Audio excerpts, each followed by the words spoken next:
Welcome back to Talk of the Town on WHTC, Holland's Cool FM, on WHTC.com, and on the WHTC app for your smartphone. Once again, here's your host, Gary Stevens. Welcome back to Talk of the Town for this Wednesday, July 29th. It is the 5th Wednesday of the month. Happens 4 times a year. Normally on the 5th Wednesday of the month, we are joined at this time by Ottawa County Road Commission spokesman Alex Doty on the other side of our Zoom connection this morning from the offices in Grand Haven. Alex, good morning. Welcome back, sir. We're doing well. If you have a question for Alex, he'll be happy to answer it at 616-395-1450. 616-395-1450. Some discussion. We've seen some drone photos already. It looks as if the roundabout on 120th and Port Sheldon is nearly done. Yeah, we're getting close to the finish line on that one for sure. Looks like it'll be a couple weeks yet. They're supposed to be out starting paving this week and next week, and then the following week have some touch-up items, and then should be opened up, I believe, by the 11th if all things go according to plan. Let's go a little bit into the construction of that roundabout. It's not just simply carving a circle and then putting something in the middle. It takes a little bit because you are basically clearing out more land than the actual intersection really was. Yeah, there's a little bit more to it than just, like you said, just coming out and putting a circle in. We have to make sure, the drainage is right and the road widths are correct. And, it involves a little bit more than just, like you said, putting something in and slapping it in place. There's quite a bit to it. And, like I said, the project involved, moving the existing intersection alignment and, realigning things a little bit, doing some underground utility work, some drainage work underground, and then coming back up and, working on the top of the ground there with all the earthwork and getting things ready for the new curbs and paving. What goes into a determination as to when a junction, when an intersection is to become a roundabout, and instead of being just maybe instead of a four-way flashing situation, a traffic signal? Yeah, so our team looks at a variety of different factors, from accident history and crash history to things like growth and area projected growth patterns and traffic volumes, and kind of looking at all those different aspects and determining what would be the best choice and the best fit. Not like you say, not every intersection is a good candidate for a roundabout, so they have to meet, like you say, a good mix of criteria, and some are good candidates than others, and so we kind of use that as a way to kind of tease out which ones will get what. This might sound like a silly question, but having seen some of the sizes of these roundabouts, is that determine the size of the roundabout because of traffic volume or perhaps the available land, or what? Because some roundabouts are small and really don't slow traffic. Others kind of big and it really slows them down. Yeah, it's a kind of a combination of things, like you say, the available space that's there, the traffic volumes and what we're trying to accomplish there with safety and improvements and that sort of thing. So, like you said, there's a lot that goes into it, and our design team kind of wanted to make sure that these were, not super large, things we're slapping in place, but also big enough to handle the kind of traffic that flows through there day to day. This is one of a number of roundabouts that have either been put together and completed or in the process of being completed, as one is in the final stages. Another one got started on Monday, and that is Baldwin and 48th over in Georgetown Township, Blendon Township.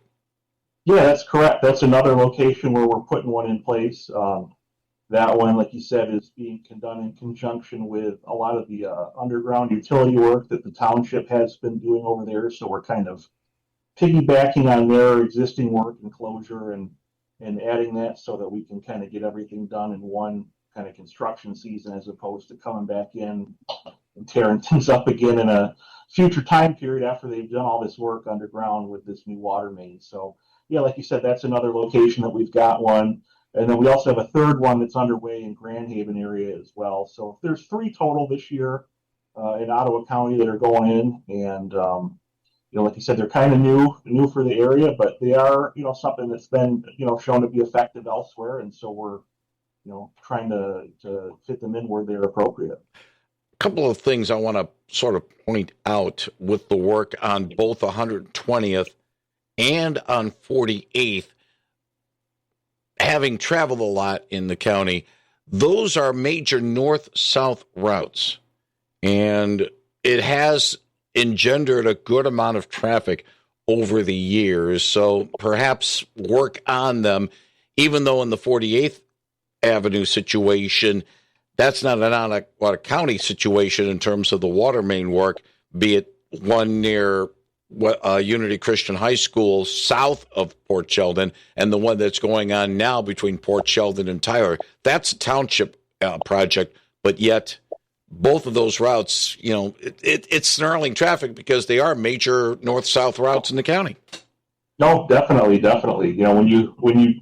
When you close down major thoroughfares like that, it does put a lot of pressure and a lot of traffic on some of those more localized routes, and so it's something that we do kind of take into consideration. And unfortunately, there's just times where you gotta rip the Band-Aid off and get some of these things done, and hopefully people power through and get through these temporary inconveniences. If you have a question for Alex Doty, he is with the Ottawa County Road Commission, 616-395-1450. Talk a little bit about some of the road renewal projects going on with the county. I'm thinking most notably of New Holland Street. I know that New Holland going west from 96th has been closed for a while because of major overhaul. Now I see that New Holland between 56th to 64th and Blendon, there'll be work starting today, the 29th, on that as well.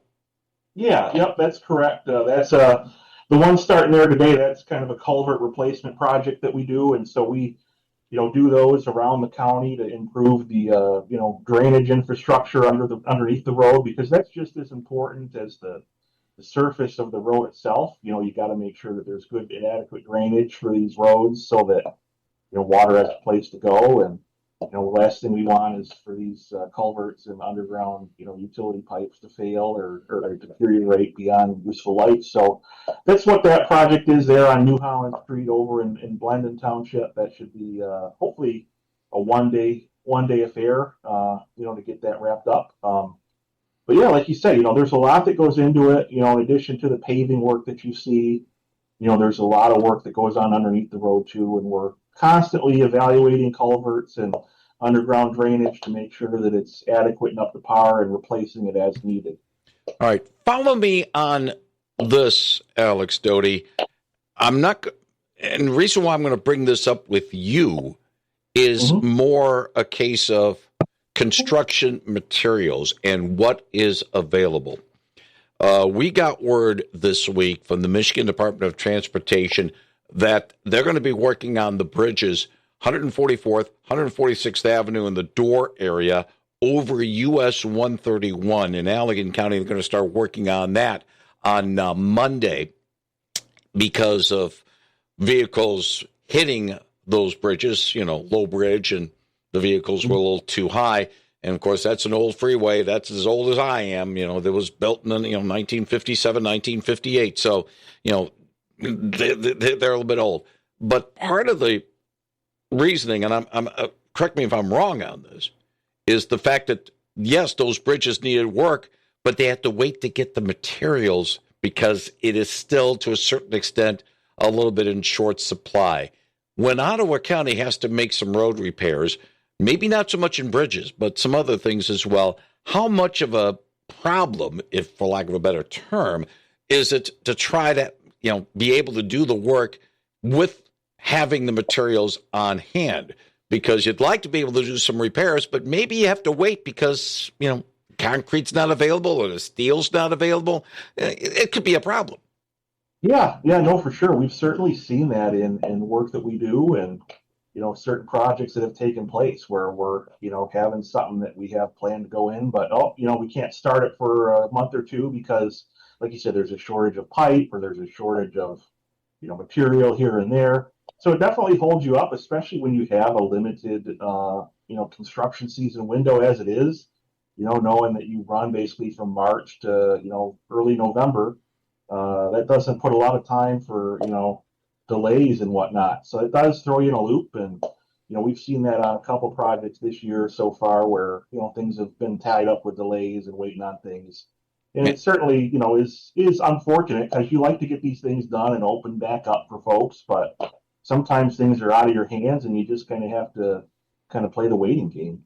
Playing the waiting game, and sometimes, and we've seen that with some state projects around here over the years, where if there was like a bridge damage, and I'm thinking most notably in northern Allegan County, what happened when a truck smashed into the US 31 bridge over Washington Avenue on the south side of Holland, and it took a while for them to get that fixed because, again, the materials just wasn't there, and it made a big inconvenience for motorists, especially heading south, trying to get out of Holland on US 131, US 31, I should say.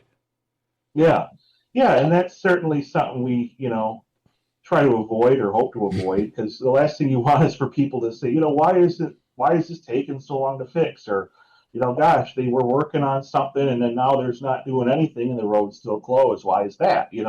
And so it's just kind of like all these different things, sometimes come to it, unfortunately, just because, like you said, the materials aren't available, and we're just playing the waiting game like a lot of other folks. Now, let me bring up something that happened last week, or shall we say it occurred last week, to try to improve road safety. The state police had a one-day, 5-hour period to try to enforce the move over law and to raise awareness of that law that's been on the books for a couple of years in terms of the strengthening of the move over law. And while it was designed, or this enforcement period was aimed at emergency vehicles, I think we can certainly put construction road crew vehicles, such as the road commission vehicles, along with that, when we're dealing with maybe not the long-term projects, but maybe, say, in the spring, and you have patching crews working on that. The move over law work is as important for road crews, such as the road commission, as it is for emergency vehicles. Yeah, absolutely. Our crews are working out there just like the law enforcement and, tow trucks and things like that along the roadside. And the danger is no different, even, no matter what you're doing out there. So we certainly hope folks heed those move over laws and give people room to work if they see those flashing green lights or the orange cones or the yellow arrows pointing, to move over. All those are there for a reason, to let you know that work's coming up, and our crews certainly appreciate all the extra space they can get out there. That's for sure. Yeah, another thing along those lines in terms of temporary work, Alex, for road commission crews, we think of it in the spring when we're dealing with potholes. But I would also say, and sometimes it's MDOT, but sometimes it also is road commission crews, in terms of maybe repairing a guardrail that may have been damaged by a crash, or replacing a sign, again, knocked down by a vehicle. I saw one, I think it was yesterday. It was on a state trunk situation, but county road crews have to be aware of that as well. So keep that in mind. But I do want to throw another question on you, Alex. We've talked about maybe notifying the road commission when maybe there's a pothole on a county road that needs to be addressed.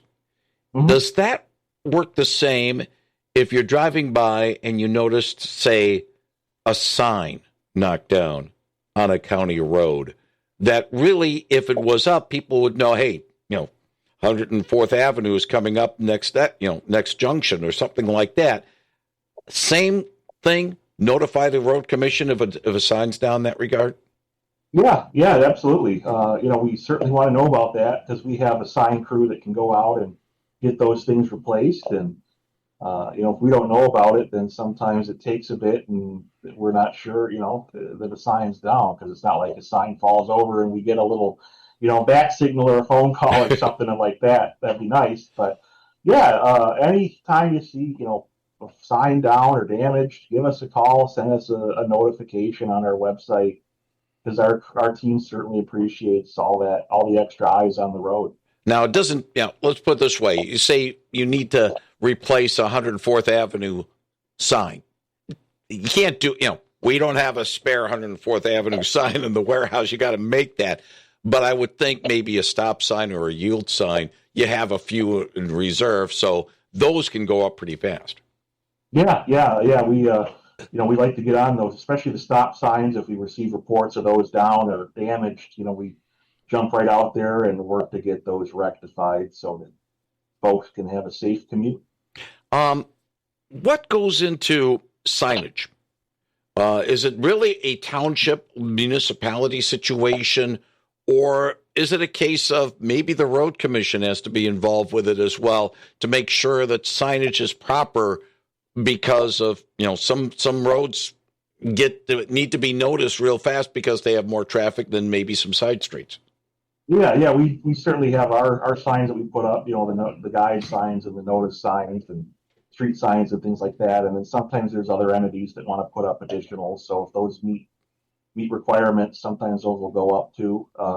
We have a sign shop here that, works on all the signs, and so they make the signs, and then we have another crew that goes out and pounds the posts in and puts them all up. And so it's kind of a team effort, and it's something that I think works pretty well here. I know it's a silly little thing, but from time to time, things like signs, guardrails, other, or even little reflecting posts on roadways is important. And the reason why I say that, let's bring it up from time to time. When we have a foggy day or we have a stormy day and visibility is bad, boy, oh boy, those reflectors on the side of the road, sometimes they can be a lifesaver because it keeps you on the road instead of being veering off and all of a sudden you're in a ditch. I didn't know there was a ditch there. You need to have those reflectors. Absolutely. Yeah, those are all, part of the roadway safety package that you get, as far as keeping people safe and on the road. And like you say, the guardrails, the delineators, the pavement markings, those all go into play and are part of what works. And, things you don't really think about until you see them, like you say, on a foggy day, and you're like, I'm glad those are there, So it's good that those are out. Alex, I got a press release yesterday from the County Road Association, and just quoting from the press release, a new report shows that Michigan's 2025 road funding package, its 11th annual survey of Michigan's 83 county road agencies in 2025 was the first year in which the miles of roads improved were fewer than the previous years, according to the CEO of the CRA, which is Denise Donahue. The 2025 County Road Progress Report found that 68 fewer miles of roads were improved in 2025 versus 2024. That's a 1% decrease on the 90,000 miles of primary and local roads under county road agency jurisdictions, as county road agencies are responsible for 3/4 of Michigan's road miles, 52% of the bridges. Where do we stand with Ottawa County in that regard? If you can give us some numbers along that line, Alex.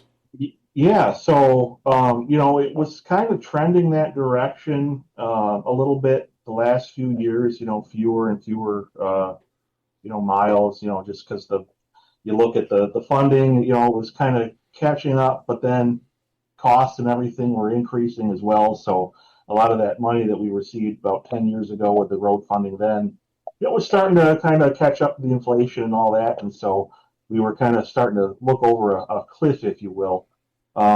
Luckily, this year, we have a lot of additional projects that we've accomplished and are doing because, fortunately, last year the legislature accomplished the new road funding package, and so that allowed us to do more this year than last year. And I think that's hopefully the trend moving forward, as more of this new road revenue that was part of last year's budget reconciliation at the state level comes to fruition. According to the association, the goal is a long-term goal is to improve 15% of road miles every year, about 13,500 miles on a statewide basis. That pretty much goes in line with what Ottawa County likes to do on an annual basis. Yeah, we like to keep things trending in a positive direction and have our targets. Unfortunately, I don't have those, committed to memory or in front of me, but I know, in our strategic planning efforts, and each year we have a goal of, improving so many miles and, moving so many miles of roads from good condition to, keeping them in good condition, or moving them from a poor condition to a fair condition, or a fair condition to a good condition, just kind of based on the improvements that we do and the projects that we undertake. How are we standing right now with good as opposed to maybe fair roads in Ottawa County? Again, I apologize if I'm asking you questions that you don't have the immediate answer on, but I'm looking at the release from the CRA. CRA engineers have set the same goal for paved primary roads as MDOT, 90% good or fair on federal aid-eligible roads. These primary roads had an average rating of 66% good or fair across all reporting counties in 2024. Is that pretty much what we see in Ottawa County? Yeah, we have a good balance. Like I said, I don't have that off the top of my head, but I know it's a nice balance between, good, fair, and then fair to poor. We're always trying to move those roads out of the poor condition into the fair condition and then into the good condition. Like I say, it's kind of a moving goal and something that changes each year. So it's just like, we're trying our best to make sure that they continue to make improvements where needed. When will we see perhaps the impact of how funding for roads in Michigan changed last year, I believe, way it was funded? When will we see the impact on that? Are we seeing it now? Will we see it next year, or what? Yeah, you're seeing it this year already. We added additional projects to our slate of road projects for 2026 as a result of that funding change. So we did more road improvements this year.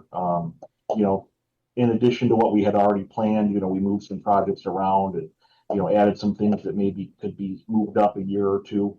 And then also, we did some additional tree and ditching work and things like that, and some roadside maintenance as well that we could tackle with some of this additional funding. So, yeah, this year you saw it, and then, as the years progress, I think you'll continue to see that in just the amount of work that we're doing and the new projects that we're able to tackle. If you need more information on what is going on, especially in terms of projects, closures, and the like, best thing to do is to go to the website, OttawaCorc.com. That is OttawaCorc.com. That's also the site to go if you need to maybe notify the Road Commission of some issues that perhaps needs addressing in your neighborhood. Alex Doty, as always, thank you very much for your time telling us about things going on in the county. We'll talk again in the fall, looking ahead to winter and all the fun things that winter road maintenance will bring. So, Alex, take care. Thank you very much. Yeah, thank you. See you later. Thank you very much. Alex Doty on WHTC, Holland's Cool FM.